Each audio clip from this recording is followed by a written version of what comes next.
Oh, que legal, o meu também. Oiê! Mais um dia excepcional que Deus nos fez, hein? Bom dia, bom dia! Esse é o dia que o Senhor já fez. Oh, meu Deus. Muito bem, você está no Chaves do Céu.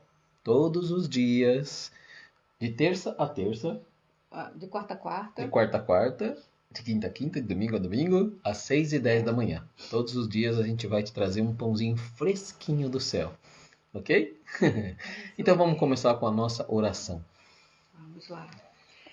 Pai querido, obrigado, Senhor, porque o Senhor tem nos dado muito mais do que aquilo que pedimos, muito mais do que aquilo que nós pensamos. O Senhor tem nos dado vida, graça, amor. O Senhor nos deu Jesus, que é o nosso maior presente. Nós queremos, Deus, dizer que nós recebemos todos os presentes que o Senhor tem para nós. Como filhos que amam receber do seu Pai, nós recebemos a vida, nós recebemos as tuas instruções, a tua palavra. E nós também queremos te oferecer algo tão especial hoje, Senhor. Nós oferecemos as nossas vidas, oferecemos o nosso coração ao Senhor nessa manhã, para que o Senhor encha com a tua palavra, para que o Senhor nos encha com o seu ensinamento. E hoje, Senhor, nós queremos aprender com o Senhor, imitar tudo que Jesus fez, em nome de Jesus. Amém. Amém. Pai amado, que essa semente gostosa, que essa semente preciosa encontre um terreno, um coração supimpa, uma terra boa e que ela frutifique. Amém. Amém. Bom dia! Bom dia, Gabriel, tudo bem? Bom dia, Gabriela, tudo bem? Tem Gabriel e Gabriela, que interessante. Legal. Então tá bom. Hoje nós vamos começar com Provérbios 4, a partir do versículo 13 até o final, até o 27. Vamos lá? Vamos lá. Olha só que interessante. Apegue-se à instrução, não a abandone. Guarde-a bem, pois dela depende a sua vida. Não siga pela vereda dos ímpios, nem ande no caminho dos maus. Evita-o, não passe por ele. Afaste-se e não se detenha. Porque eles não conseguem dormir enquanto não fazem o mal, perdem o sono se não causarem a ruína de alguém, pois eles se alimentam de maldade e se embriagam de violência. A vereda do justo é como a luz da alvorada, que brilha cada vez mais até a plena claridade do dia. Mas o caminho dos ímpios é como densas trevas, nem sequer sabem em que tropeçam. Meu filho, escute o que digo a você. Preste atenção às minhas palavras. Nunca as perca de vista. Guarde-as no fundo do coração, pois são vida para quem as encontra e saúde para todo o seu ser. Acima de tudo, guarde o seu coração, pois dele depende toda a sua vida. Afaste da sua boca as palavras perversas. Fique longe dos seus lábios a maldade. Olhe sempre para frente. Mantenha o olhar fixo no que está diante de você. Veja bem por onde anda, e os seus passos serão seguros. Não se desvie nem para a direita, nem para a esquerda. Afaste os seus pés da maldade. Amém? Amém. O que você viu? O que hoje você leu? O que mais te chamou a atenção? Olha, Eu logo marquei um monte de coisa. Esse aqui é um recheio. Esse trecho aqui tem muita coisa. Aqui é como se fosse um bolo com recheios de várias camadas de recheios, né? É uma festa completa. É uma festa completa, exatamente. Uhum. Algo que me chamou bastante atenção é quando diz aqui: apegue-se à instrução, não a abandone. Uhum. No meu, foi o primeiro versículo que você leu, na minha versão é apegue-se à correção. Isso. Uhum. É algo que, assim, chama muita atenção, porque muitas vezes nós, a princípio, ouvimos a palavra de Deus, ouvimos palavras de sabedoria, e aquilo nos agrada, e a gente se apega, a gente quer aplicar, a gente quer fazer, mas aqui diz algo muito interessante: não abandone. Uhum. Porque o começo de todas as coisas é até empolgante, é até estimulante. A gente está no começo de algum projeto, a gente está no começo de algo importante para a nossa vida, mas com o passar do tempo a gente tende a a abandonar aqueles princípios que nos levaram a ir adiante. A gente tem uma tendência a abandonar as palavras que nós ouvimos no princípio, que antes para nós faziam tanto sentido, né? E o que a Bíblia diz que é importante aqui, não apenas a gente se apegar à palavra a princípio, a gente não deve abandonar. E uma outra coisa que me chama a atenção é esse termo correção. Não é muito interessante, não é muito agradável, não é muito gostoso, né? Ouvir a correção de alguém. Não é algo prazeroso, digamos assim. Mas é sinal de sabedoria. Verdade. Se a gente quiser realmente ser sábio, a gente precisa ouvir palavras de correção. Na verdade, eu acredito que é sinal de inteligência. Exatamente. Sabe, tem uma coisa que eu ensino nos treinamentos. Hoje tem duas coisas que eu queria falar aqui sobre o que eu ensino nos treinamentos. Primeiro, a diferença entre o elogio e a crítica. Tá? Primeiro, não existe crítica construtiva. Isso é uma coisa que talvez você fique assim, mano, não é possível. Claro que existe. Todo mundo fala. Não. Não existe. Sabe aquele negócio? Olha, criticar tudo bem, desde que seja crítica construtiva. Então você está falando que do outro tem que vir uma crítica construtiva, né? Na verdade, a crítica construtiva, se você a considerar e se você a utilizar, se você achar que ela é útil. Então, quem vai analisar, bom, isso foi bom ou não para mim, é você. Entendeu? A intenção de quem está criticando, né? Tem vezes que a pessoa simplesmente quer te detonar e outras vezes ela quer te ajudar. Mas veja, se eu que recebi a crítica não a considerar útil, não aproveitar, ela não é construtiva, ela não construiu nada em mim. Tá? Talvez ela tenha desconstruído. Ou toda crítica é construtiva, é assim, algumas constroem em mim uma briga, uma raiva, e outras eu fico feliz, fico espantado. Ui, que legal, que bacana. Só se for assim, tá? Mas a gente sabe que não é nesse sentido, né? As pessoas pensam nisso, tá? E aí, o que acontece? Os elogios, né? Os elogios, eles não fazem você crescer. Olha que coisa interessante. O que faz de você crescer é crítica. Então a gente tem que se apegar às correções, aos ensinamentos. Por quê? Olha só. Pense bem, toda vez que você recebe um elogio, você fica, ai, que bom, eu estou fazendo um bom trabalho, eu sou uma boa pessoa, as pessoas estão reconhecendo e tudo mais. Você permanece fazendo aquilo lá. Você permanece no mesmo lugar. Você permanece no mesmo lugar ou fazendo a mesma coisa. Agora, quando você recebe uma crítica, viu? Deixa eu te falar uma coisa. Sabe aquele trabalho que você fez? Olha, eu achei muito bom.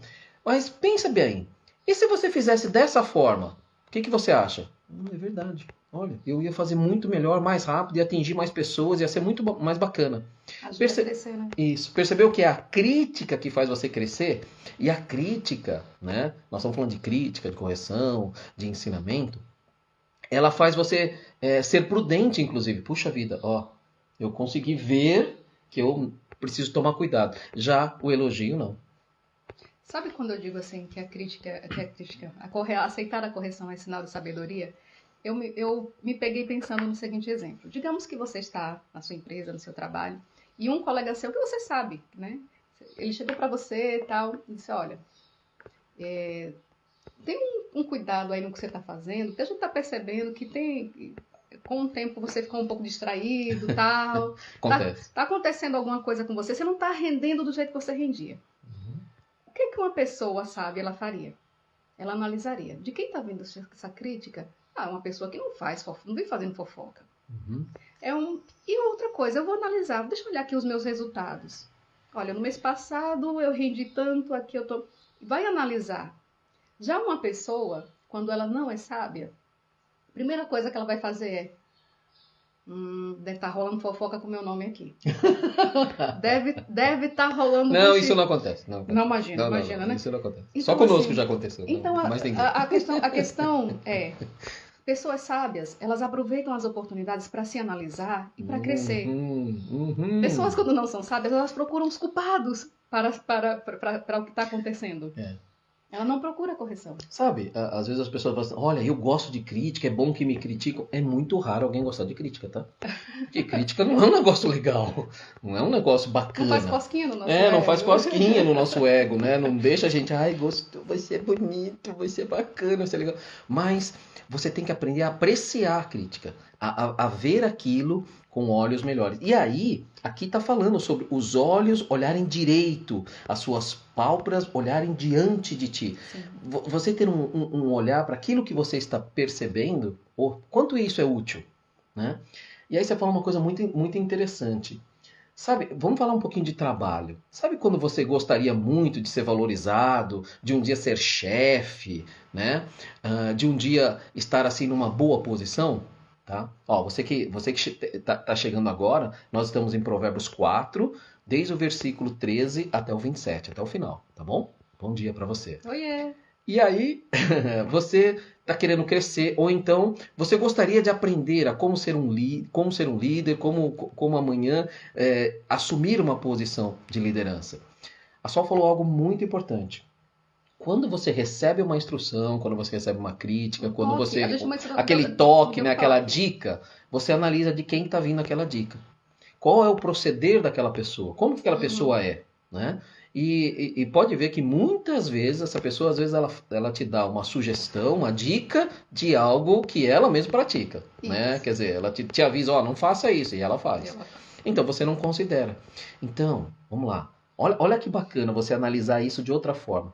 Olha, se eu quiser um dia estar liderando pessoas, se eu quiser um dia ser considerado, ser reconhecido para crescer nessa empresa, se eu quiser amanhã conseguir um emprego melhor, eu tenho que ser essa pessoa que aquele patrão, que aquela pessoa, que o meu liderado gostaria de ter.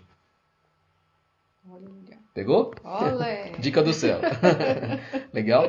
Bom, um versículo muito importante desse trecho aqui fala sobre que quem não observa, né, as instruções, quem não considera, vai tropeçar nos próprios pés, tá? Vai ter muitos problemas. Uma coisa que é bem interessante aqui é que no 18 diz assim: a vereda do justo é como a luz da alvorada, que brilha cada vez mais até a plena É claridade isso do mesmo. dia. Então, no 17 ele fala que você vai ter problema. E no 18 ele fala, mas se você prestar atenção, ó. A princípio, fazer o bem pode não parecer ser a coisa mais que vai te levar ao sucesso, digamos assim. Mas aqui a palavra do Senhor diz que a vereda do justo ela é como a alvorada. E eu, que todos os dias vejo nascer o sol praticamente, né? Então, posso falar com propriedade. A princípio, parece que o sol não está muito a fim de aparecer. Uhum. A princípio, parece que os resultados não A vão alvorada vir. não é imediata. Exatamente. Vai aos poucos até ser dia perfeito. E aí tudo fica claro ao nosso redor e a gente ainda. E é interessante, o sol, ele tem aquela capacidade. Ele vem, nasce, tá, beleza, apareceu, e ele consegue atingir a todos. Aos que acreditavam e aos que não acreditavam que ele ia aparecer.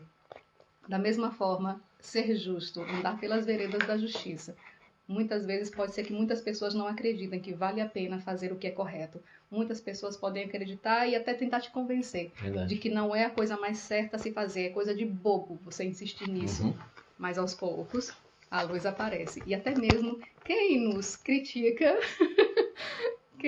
quem não acredita, vamos ser mais, né, ser mais assertivos. Quem não acredita acaba vendo, acaba tendo que reconhecer. Verdade.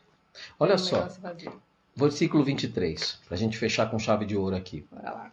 Se bem que medite nesse trecho. É, Provérbios 4, riquíssimo. do 13 ao 25. Tem pérolas fantásticas, tem chaves. Algumas chaves vão te apertar um pouquinho, vão te ajustar, outras chaves vão abrir portas, outras chaves vão te guardar no lugar seguro. Bem legal. Vamos lá, versículo 23. Sobre tudo que deve guardar, guarda o teu coração, porque dele procedem as saídas da vida. Algumas pessoas têm algumas definições, né? Tem algumas interpretações sobre isso. E aquilo que está te tocando é correto, tá? Mas vamos lá.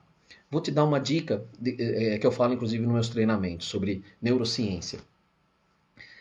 Todo o processo de decisão, de ação, de algo que você faz, né? Ele começa num pensamento, sempre. Talvez você fale assim, não, eu nem pensei, eu fui lá e fiz.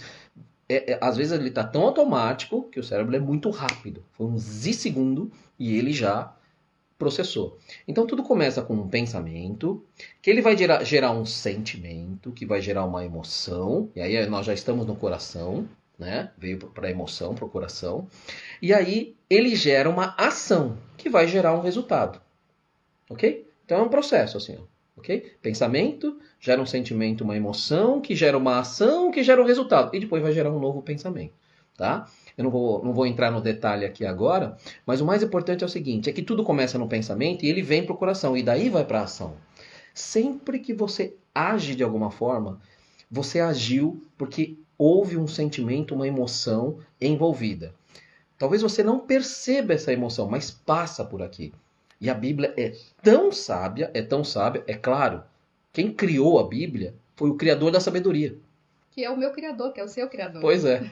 Se ele é o meu Criador e é o seu Criador, nós também somos sábios. Opa! Com certeza. Ok? Então, olha só, por que parte o coração são as saídas da vida? Se você cuidar das suas emoções, você vai decidir melhor, você vai agir melhor. Verdade. Reparou que todas as vezes que a gente vai só na emoção, é muito provável que você não tome uma decisão correta ou que você se arrependa. Agora, quando você para, peraí, você acha que é melhor fazer assim? Vou fazer assado? Deixa eu pensar um pouquinho. Eu aprendi, né, há alguns anos, e um pastor que eu amo muito, ele sempre falava isso, né? O pastor Djalma Toledo, o apóstolo Djalma Toledo da Verdade e Vida. Ele sempre falava assim, olha, toda vez que alguém chegar para você com uma proposta e falar o seguinte, só que você tem que decidir agora, porque, assim, a chance acabou. Toda vez que você receber uma proposta dessa forma, pare, tá? E é melhor você dizer não. Por quê? Porque existe uma chance muito grande, por emoção, de você decidir errado. Por isso que a Bíblia ensina, cuida do teu coração. Num outro trecho da Bíblia, ela também fala que o coração é a coisa mais enganosa que existe. Porque o coração, como ele é emoção, né? Outro dia eu estava falando com uma amiga minha, né? E ela estava com várias coisas para ela decidir. E eram várias coisas, né? E aí estava ali. Eu decido primeiro essa. Isso eram todas coisas que... decisões que iam fazer muito bem pro coração dela. Coisas que ela gostaria muito. E aí eu falei para ela, faz o seguinte. Para decidir, nunca usa o coração. Usa a cabeça. Ah, mas a gente gosta de fazer as coisas que a gente quer. É importante. Sabe? Eu vou trabalhar melhor se eu fizer as coisas que eu quiser. Então, tá tudo certo. Mas faz assim, usa a cabeça para decidir, para realizar, para satisfazer as coisas do seu coração. Legal? Se você quiser saber mais sobre isso, deixa nos comentários, né? Pergunta ali e tal, que eu vou ter muito prazer em te responder e te ensinar mais algumas coisinhas. Valeu? Legal. Bom, agora, como todos os dias, a gente ora pelas nações. Sabe, essas orações que nós fazemos são solicitações de orações, sabia? Pessoas nessas nações que são perseguidas, né, que tem histórico de perseguição aos cristãos, eles mandam cartas, eles mandam e-mails, mandam mensagens para o Portas Abertas, né, aquela organização mundial, e eles publicam todo mês. E aí todo dia a gente lê e ora por uma dessas solicitações. E hoje vai ser um dia especial que nós vamos orar por 2 nações. Por quê? Porque no domingo do Dia dos Pais, nós fizemos um especial Dia dos Pais, e a gente não orou, ok? Então nós vamos orar, né? Vamos lá, no dia 9... No dia 9 foi Burkina Faso, né? Que é um país, assim, meio que um nome desconhecido, né? Burkina Isso. Faso. Burkina Faso fica na África, tá? Bem perto de Gana, aquele pedaço lá. Isso. Bom, foi o Dia dos Pais, né? Pedindo aqui para que a gente interceda por proteção e coragem aos cristãos que lideram as famílias. Além de enfrentarem a pobreza, muitos são os principais alvos dos ataques de extremistas islâmicos. Então, geralmente os pais de família, os provedores, né? Eles são geralmente as vítimas dos ataques terroristas. Por quê? Porque desestrutura toda a família, né? Mulheres viúvas, elas são obrigadas muitas vezes a entregarem os seus filhos para as guerrilhas. Então, né, você já imaginou como é que fica o Estado, né? Pois é. E nós também vamos orar por Laos. O Laos fica na Ásia, tá? Isso. Bem pertinho do Vietnã ali. Bom, é algo de bom que pode acontecer lá no Laos, né? Uma nova ferrovia promete ligar o Laos à China e à Tailândia, com muitas facilidades. Interceda para que os cristãos do território se conectem e compartilhem o amor de Cristo em locais remotos. Então, há uma possibilidade da palavra do Senhor chegar a lugares que ainda não foram alcançados ali no Laos. Legal. Através dessa ferrovia. Você ora pelo Burkina Faso e eu pelo Laos. Tudo bem? Vamos lá. Pai querido, nós ore conosco. não entendemos, Deus, muitas vezes, como as coisas acontecem. A gente não tem ideia, não faz da dimensão que é estar em um lugar, ó Deus, onde pais de família são arrancados brutalmente das suas casas, onde famílias são destroçadas, Senhor. mas o Senhor que é o Pai dos órfãos, o Senhor que é aquele que estende a sua mão a todo aquele que clama pelo Senhor. O Senhor não faz distinção de pessoas. Nós te pedimos nessa hora, Deus, estenda a tua mão sobre a nação de Burkina Faso, Deus. Esteja ali, ó Deus, consolando os corações. Amém. Esteja aumentando a fé e o ânimo, Senhor, das famílias enlutadas. Esteja, ó Deus querido, protegendo aqueles que ainda estão como pais, chefes de família naquela nação, para que sejam guerreiros, para que sejam homens sábios que liderem suas famílias no caminho do Senhor. Que sejam famílias felizes em Ti, Senhor, e que todo mal naquela nação seja totalmente extirpado, ó Amém. Que Deus. assim seja. Nós repreendemos o poder das trevas naquela nação, ó Amém. Deus. Abençoamos Burkina Faso, ó Deus, com toda a sorte de bênçãos que vem do Teu trono, em nome de Jesus. Amém. Pai querido, Ó Deus. no Laos existe um histórico de perseguição aos cristãos. Verdade, Ele é o Deus. 20º país no ranking de perseguição aos cristãos.